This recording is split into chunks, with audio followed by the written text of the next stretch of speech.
So for today's video, I'm going to be showing you how to draw a skull. The first step of any drawing is breaking it down into simple shapes. So I'm starting here with just a circle.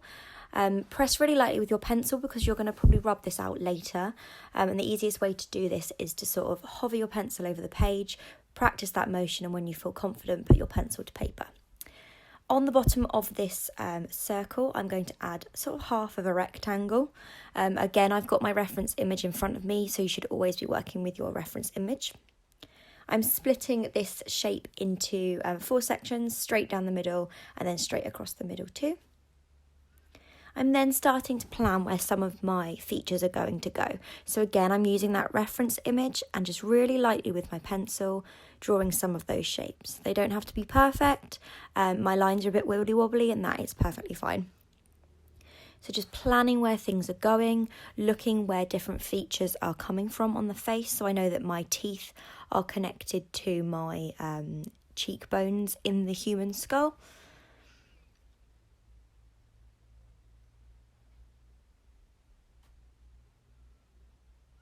Working symmetrically works really well for this, so do one bit on one side and then one on the other side, always looking at your drawing, always looking at your reference picture. Just planning where things are going to go. Again, I'm pushing really lightly with my pencil, just in case I need to rub anything out later. These are all just guidelines for now.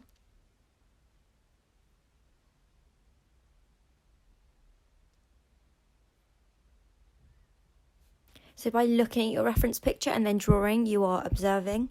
This is the best way to draw because it means that you're not making anything up. You have your picture in front of you. If you're just copying a picture or if you have a real skull in front of you, you're just drawing what you see. That makes it so much easier because you don't have to make anything up. You don't have to pretend. You're just drawing what is in front of you. So here I'm going back round, perfecting my head shape a little bit more, making it a bit more rounded, a bit more wibbly wobbly, because skulls aren't perfectly round.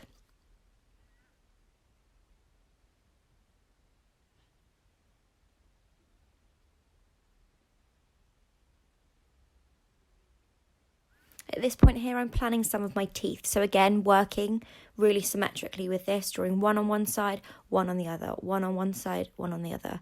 This will help make it look more balanced, it will make it more even, and everything will be in proportion. If you notice here, all of my teeth are touching each other, and then the bottoms are slightly rounded, and again the tops are slightly rounded. So they're not perfect rectangles, they haven't got any sharp corners. I'm really lightly with my pencil curving off these edges.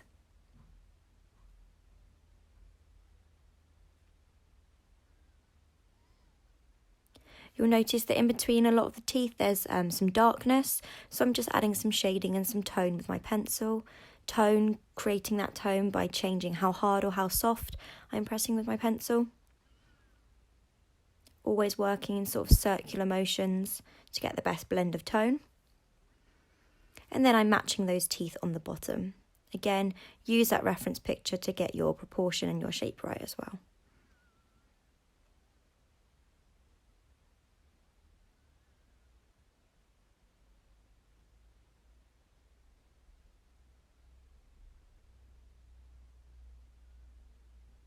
Again, the same shading technique with the bottom teeth, just to add a bit more realism to this and more tone.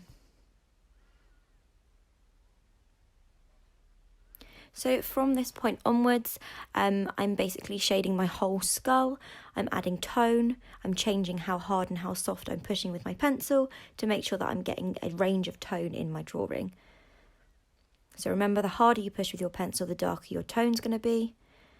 I always try and work in sort of circular motions. That helps blend the tone really nicely. In particular, the nose and the eyes, they're hollow areas, so you can push really hard with your pencil here to get a nice dark area.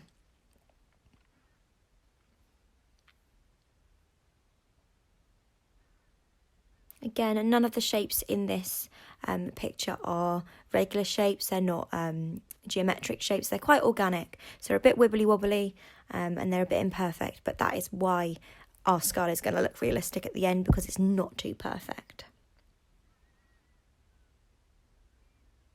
So again, adding some of this darkness to the eyes. The eyes are probably the darkest part of the face, but again, they're not flat. They're not just one colour. So play around with your tone here to try and add some depth.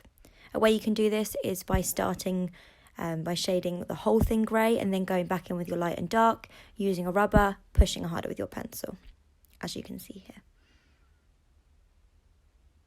So from here on, I'm just going to let this video run in double speed so that you can follow along with your drawing. Good luck with yours.